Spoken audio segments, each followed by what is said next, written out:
नमस्कार, स्वागत है आप सभी का। दमदार 11 देख रहे हैं आप। आगाज करेंगे बुलेटिन का एक बहुत ही महत्वपूर्ण खबर के साथ। मध्य प्रदेश में जहरीली कफ सिरप पीने से एक और बच्चे की मौत हो गई है। नागपुर में इलाज के दौरान 3 साल के मासूम की किडनी फेल हुई और उसकी मौत हो गई। उधर डॉक्टर प्रवीण सोनी की गिरफ्तारी के बाद उनकी पत्नी मेडिकल स्टोर संचालिका चित्रा सोनी फरार है। उनका कोई सुराग नहीं लगा है, तो वहीं मामले में एक्शन का दौर भी लगातार जारी है। छिंदवाड़ा पुलिस ने चेन्नई से दवा कंपनी के मालिक को गिरफ्तार किया है और छिंदवाड़ा लाने की तैयारी में जुट गई है, जबकि मामले पर मुख्यमंत्री डॉक्टर मोहन यादव की पल पल नजर है। सीएम हर एक की चीज की जानकारी ले रही हैं। इसी कड़ी में अब से थोड़ी ही देर में मुख्यमंत्री डॉक्टर मोहन यादव नागपुर जाकर अस्पताल में भर्ती मासूम बच्चों और उनके परिजनों से मुलाकात भी करने जा रहे हैं।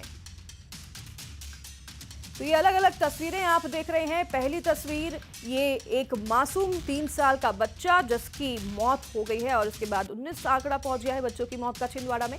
दूसरी तस्वीर आप देख रहे हैं डॉक्टर प्रवीण सोनी की, जो कि गिरफ्तार है। अब उसकी पत्नी चित्रा सोनी फरार चल रही है। तीसरी तस्वीर आप देख रहे हैं उस शख्स की जो कि चेन्नई से गिरफ्तार हुआ है और ये श्रीसन फार्मा कंपनी का मालिक है, जो कि कफ सिरप बनाया करती थी। और चौथी तस्वीर, मुख्यमंत्री रवाना हो चुके हैं और अब से कुछ ही देर में नागपुर अस्पताल पहुंचेंगे, जहां कफ सिरप से पीड़ित बच्चों के परिवारजनों से मुलाकात अस्पताल में करेंगे। तो अलग अलग तस्वीरें आप देख रहे हैं और अपडेट कफ सिरप कांड पर हम आपको बता रहे हैं। पहले तो डॉक्टर प्रवीण सिंह सोनी को गिरफ्तार कर लिया, उनके भतीजे राजेश को भी हिरासत में लिया गया है, जो कि स्टॉकिस्ट था, और श्रीसन फार्मा कंपनी के मालिक को भी गिरफ्तार किया है चेन्नई से। आज उन्हें ट्रांजिट रिमांड चेन्नई से मिलेगी, उसके बाद उन्हें लिया कर आया जाएगा छिंदवाड़ा और यहाँ पर कोर्ट में एक बार फिर से पेशी होगी, रिमांड लिया जाएगा, फिर कार्रवाई की जाएगी। तो सरकार लगातार एक्शन मोड में है। मुख्यमंत्री भी अब आज नागपुर जाएंगे, अस्पताल में पीड़ित बच्चों के परिवार से मुलाकात करेंगे।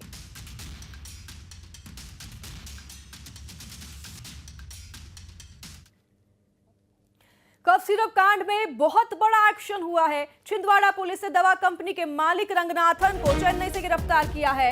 इसके साथ ही पुलिस ने कंपनी के सारे दस्तावेजों को भी जब्त कर लिया है। आरोपी की आज चेन्नई कोर्ट में पेशी है और फिर ट्रांजिट रिमांड के बाद उसे छिंदवाड़ा लाया जाएगा। बता दें कि आरोपी रंगनाथन ने अपने मोबाइल भी बंद कर दिए थे, तो पुलिस ने साइबर सेल की मदद से उसे ढूंढ निकाला। परिवार के मोबाइल को ट्रेस कर उस तक पुलिस पहुंची और फिर पुलिस ने चेन्नई से इस आरोपी को रंगनाथन को गिरफ्तार कर लिया है, जो कि श्रीसन फार्मास्यूटिकल कंपनी का मालिक है। इस पर आरोप है कोल्ड ड्रिप कफ सिरप बनाने का। इतना ही नहीं, सभी दस्तावेज जब्त कर लिए हैं और ऐसी कितनी जहरीली दवाएं बन रही हैं इनकी कंपनी में, इसकी भी जांच पड़ताल की जा रही है। फिलहाल श्रीसन कंपनी के मालिक रंगनाथन छिंदवाड़ा आएंगे। अभी वो चेन्नई में है, जहां से उन्हें ट्रांजिट रिमांड मिलेगी और फिर छिंदवाड़ा उन्हें लाया जाएगा।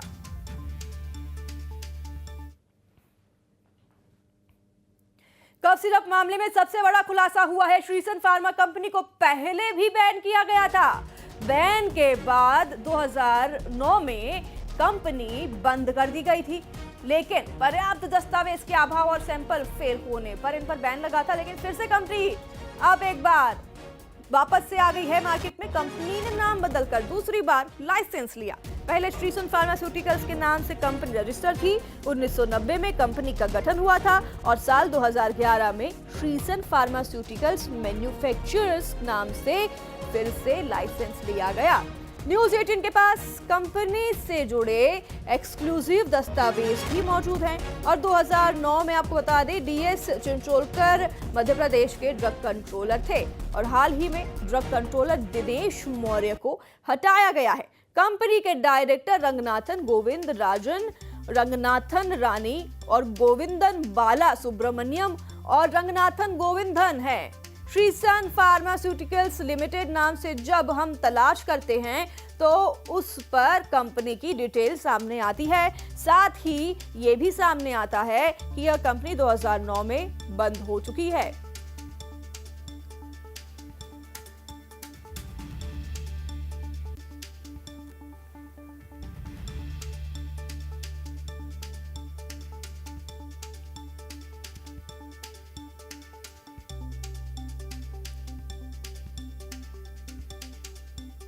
तो हमारा भोपाल से हमारे सहयोगी शैलेंद्र भदौरिया जुड़ गए हैं। रुक करेंगे शैलेंद्र का।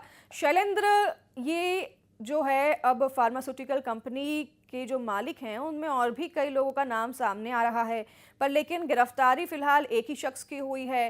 किन किन पर शिकंजा कसा जा सकता है शैलेंद्र?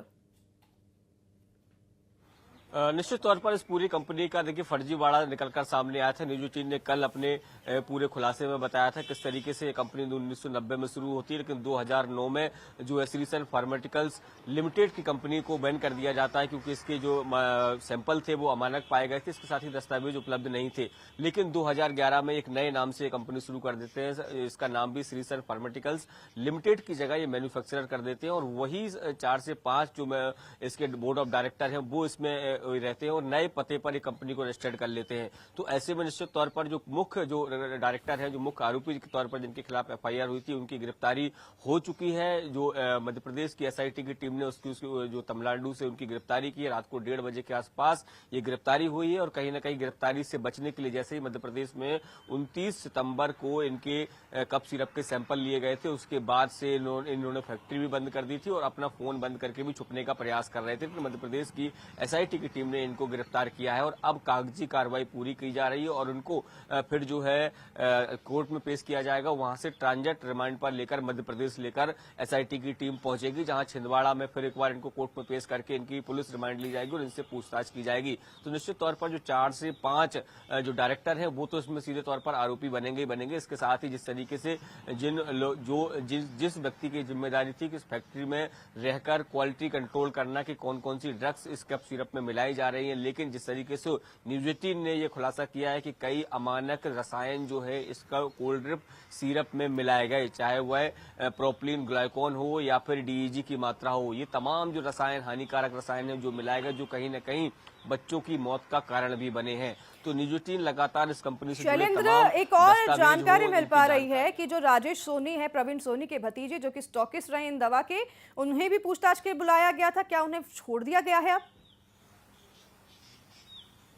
देखिए, निश्चित तौर पर प्रवीण सोनी डॉक्टर जिन्होंने ये पूरी दवाइयां प्रिस्क्राइब की थी, चाहे वह छिंदवाड़ा के बच्चे हों या बैतूल के आमला ब्लॉक के जो बच्चे जिनकी मौत हुई है या जो अस्पताल में भर्ती, उन सबको प्रिस्क्राइब करने वाला एक ही व्यक्ति थे, वो थे प्रवीण सोनी। और जो दवाइयों को मेडिकल स्टोर की बात हो रही है, जो स्टॉकिस्ट की बात हो रही है, वो भी उनके जो परिजनी है। ऐसे में उनको पुलिस ने हिरासत में लिया था और कहीं न कहीं उनसे पूछताछ की गई थी किन किन बच्चों को ये जो दवाइयां हैं वो जो प्रिस्क्राइब की गई थी वो उपलब्ध कराई हैं और कितनी कितनी मात्रा में कराई है। क्योंकि देखिए, मध्य प्रदेश सरकार ने इस मामले में साफ ही निर्देश दिए थे कि कोल्ड ड्रिप, इसके अलावा गुजरात के जो दो सिरप जो बैन किए गए हैं उनको मेडिकल स्टोर से वापस बुलाया जाए और यदि किसी के घर पर भी है तो वहां से भी वापस बुलाया जाए। तो निश्चित तौर पर उनसे पूछताछ की गई है और आगे भी उनसे पूछताछ की जाएगी, क्योंकि देखिए सबसे बड़ी बात यही है कि उसी मेडिकल स्टोर से जो कोल्ड ड्रिप सिरप बिका है उसी से इन बच्चों की मौत हुई है, ये जानकारी पूरी तरीके से मिली है। तो ऐसे में कहीं न कहीं इस बात की भी आशंका है कि जो बैच उस मेडिकल स्टोर पर आया था उसमें कहीं न कहीं डीईजी की और अन्य रसायन की मात्रा थी, जिससे लगातार बच्चों की मौत हो रही थी। तो ऐसे में बहुत आवश्यक हो जाता है कि जिस मेडिकल स्टोर से ये दवाइयां बिकी हैं उसके मालिक हैं, जो ओनर है, उनसे पूरी पूछताछ की जाए ताकि स्पष्ट हो सके कि मध्य प्रदेश के क्या अन्य बच्चों को भी ये दवाइयां दी गई थी। शैलेंद्र, एक और सवाल है मेरा आपसे। चित्रा सोनी जो कि पत्नी बताई जा रही है डॉक्टर प्रवीण सोनी की, वो फरार चल रही है, उन्हें भी क्या पुलिस ढूंढ रही है? उनका भी किसी तरह से संलिप्त हो सकता है इस पूरे मामले में? निश्चित तौर पर देखिए, पुलिस हर उस कड़ी को खंगाल रही है जो कहीं न कहीं इस केस में एविडेंस के तौर पर या फिर कुछ जानकारी जुटाने के काम आ सकते हैं। यही कारण है कि प्रवीण सोनी को खिलाफ एफआईआर की गई थी और उनको गिरफ्तार कर उनसे पूछताछ भी की गई। हालांकि उन्होंने जब न्यूज 18 से बातचीत की और कहा कि वो 10,000 से अधिक बच्चों को ये सिरप प्रिस्क्राइब कर चुके हैं, पहले कभी इस तरह की कोई घटना नहीं हुई है, लेकिन पता नहीं क्यों ये जो आखिरी के 1 महीने में जो सिरप लिखे गए उससे ही कहीं न कहीं ये परेशानी आई है। तो निश्चित तौर पर चूंकि प्रवीण सोनी हो या फिर मेडिकल स्टोर संचालक की बात हो या फिर चित्रा सोनी, इन तमाम कड़ियों को पुलिस जोड़ रही है, उनसे पूछताछ भी कर रही है कि किस तरह की उन लोगों की संलिप्तता रही है और किस तरीके से वो यहाँ पर दवाइयां मंगाते थे। क्योंकि अगर मैं राजधानी मध्य प्रदेश की बात करूं तो यहाँ पर जो यहाँ स्टॉकिस्ट है उनका साफ तौर पर कहना है कि भोपाल में उतनी बड़ी मात्रा में दवाइयां नहीं आती है, बल्कि ये सिरप जो है वो ग्रामीण इलाकों में ज्यादातर सप्लाई किए जाते हैं। ठीक है शैलेंद्र, बहुत धन्यवाद आपका तमाम जानकारी साझा करने के लिए। नजर बनाए रखिए, अपडेट आपसे लेते रहेंगे। तो भोपाल भोपाल से इस वक्त की बड़ी खबर आपको बता दें कि मेडिकल स्टोर पर फार्मासिस्ट का रहना अब जरूरी होगा, ये निर्देश दे दिए गए हैं। बिना फार्मासिस्ट के स्टोर चलाने पर सजा दी जाएगी। फार्मेसी काउंसिल ने ये नोटिस जारी किया है। बिना फार्मासिस्ट के दवा बेचने पर रोक लगा दी गई है और दवा दुकानदारों को फार्मेसी काउंसिल के निर्देश जारी हुए हैं, जिसके बाद हर एक फार्मासिस्ट पे, हर एक मेडिकल स्टोर पे फार्मासिस्ट का होना बेहद ही जरूरी है। ये नोटिस जारी किया गया है। बिना डॉक्टर की पर्ची के दवा नहीं देने के भी निर्देश अब जारी कर दिए हैं। फार्मेसी काउंसिल ने ये नोटिस जारी किया है हर एक फार्मेसी के लिए, हर एक मेडिकल स्टोर के लिए, यानी कि अब आप बिना डॉक्टर के पर्ची के फार्मेसी से, मेडिकल स्टोर से दवा नहीं ले पाएंगे, क्योंकि अब नोटिस सख्त जारी हो गए हैं। बिना डॉक्टर के पर्ची के दवा नहीं दी जाएगी और हर एक मेडिकल स्टोर पर फार्मासिस्ट होना बेहद जरूरी है।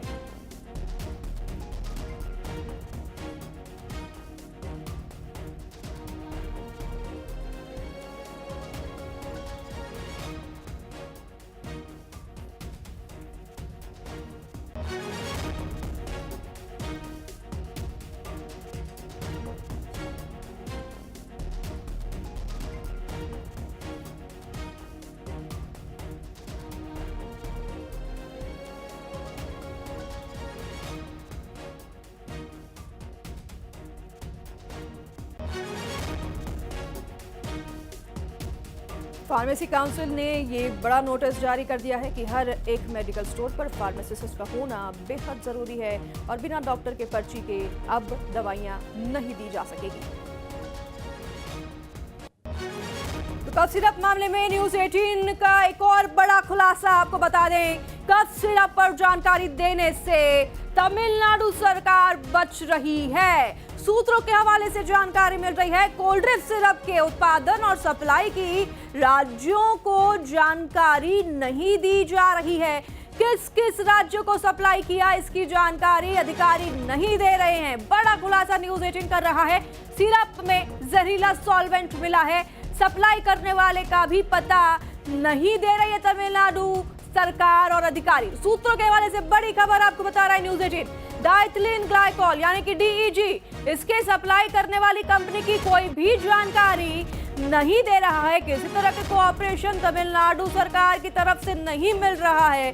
सूत्रों के हवाले से ये बड़ी खबर बता रहे हैं आपको न्यूज 18। ये बड़ी खबर आप तक पहुंचा रहा है। तमिलनाडु सरकार किसी भी तरह से सहयोग नहीं कर रही है, कोई भी कोऑपरेशन नहीं किया जा रहा है और तमिलनाडु सरकार और अधिकारी की तरफ से डीईजी डाइथिलीन ग्लाइकॉल की कंपनी के बारे में भी कोई भी जानकारी साझा करने पर चुप्पी धारण कर रखी है। कोई भी अधिकारी अभी सामने आकर बात नहीं कर रहा है, कोऑपरेट नहीं कर रहा है।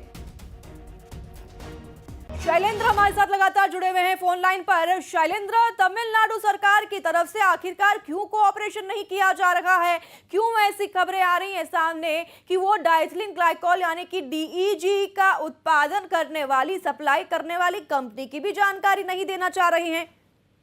बिल्कुल बिल्कुल, देखिए आपने ठीक कहा। जिस तरीके से मध्य प्रदेश सरकार की तरफ से जब ये तमिलनाडु सरकार को जानकारी भेजी गई थी कि यहाँ पर जो है वो तमिलनाडु से बने हुए जहरीले सिरप मिले हैं और इसके बाद तमिलनाडु सरकार ने केवल इस सिरप को बैन करने का काम किया था। एक जांच रिपोर्ट मध्य प्रदेश सरकार के साथ साझा की थी। उसके बाद से कोई भी जानकारी साझा नहीं की जा रही। मध्य प्रदेश सरकार ने ये जानने का प्रयास भी किया कि आखिर कितने कप सिरप, कितने लॉट जो है वो मध्य प्रदेश में आए या मध्य प्रदेश के अलावा किस किस राज्य में गए, इस बात की जानकारी भी नहीं दी जा रही। इसके साथ ही देखिए सबसे बड़ी गलती जो है वो तमिलनाडु सरकार की यही है कि उनके यहाँ पर जो जहरीला कफ सिरप बन रहा, उनके जो ड्रग कंट्रोलर हैं या ड्रग विभाग के जो तमाम अधिकारी हैं, उनकी तरफ से उसकी मॉनिटरिंग क्यों नहीं की गई। वहां पर ये जहरीली कफ सिरप का निर्माण कैसे होता रहा और क्यों वो मध्य प्रदेश से दूसरे राज्यों में खपत होती रही। तो ये जानकारी जब जुटाने का प्रयास किया जा रहा है कि जो मेरी सूत्रों के हवाले से जो जानकारी मेरी तमिलनाडु सरकार के कुछ लोगों से बात हुई हो या मध्य प्रदेश के जो आला अधिकारी उनसे जो बात हुई, उनका साफ तौर पर कहना है कि किसी तरह की कोई जानकारी तमिलनाडु सरकार की तरफ से साझा नहीं की जा रही। इतना ही नहीं, इतना सब होने के बाद जिस तरीके से मध्य प्रदेश सरकार सरकार ने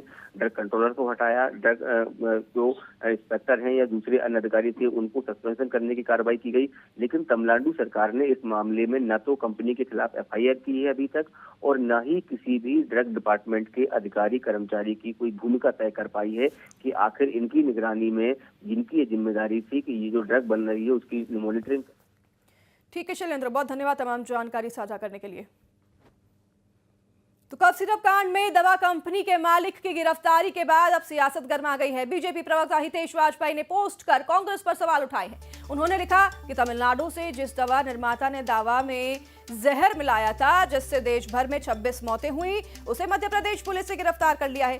क्या कारण है कि बुलडोजर चलाने के लिए राहुल गांधी तमिलनाडु सरकार के खिलाफ आंदोलन क्यों नहीं कर रही हैं? कांग्रेस तमिलनाडु में किसको बचाना चाहती है? एक भी ट्वीट तमिलनाडु सरकार की इस घातक दवाई के विरुद्ध क्यों नहीं कर रही है?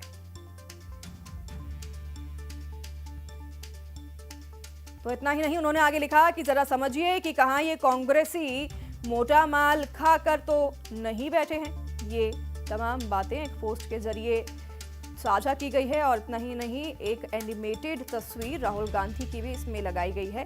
तमिलनाडु में जिस तरीके से लगातार ये दवा मैन्युफैक्चर की जा रही है उसके खिलाफ राहुल गांधी चुप्पी क्यों धारण कर रखे हैं, इस पर उन्होंने सवाल उठाए हैं। और इतना ही नहीं, उन्होंने कहा कि मध्य प्रदेश पुलिस ने तो गिरफ्तारी की है लेकिन राहुल गांधी तमिलनाडु के सरकार पर और वहां के अधिकारियों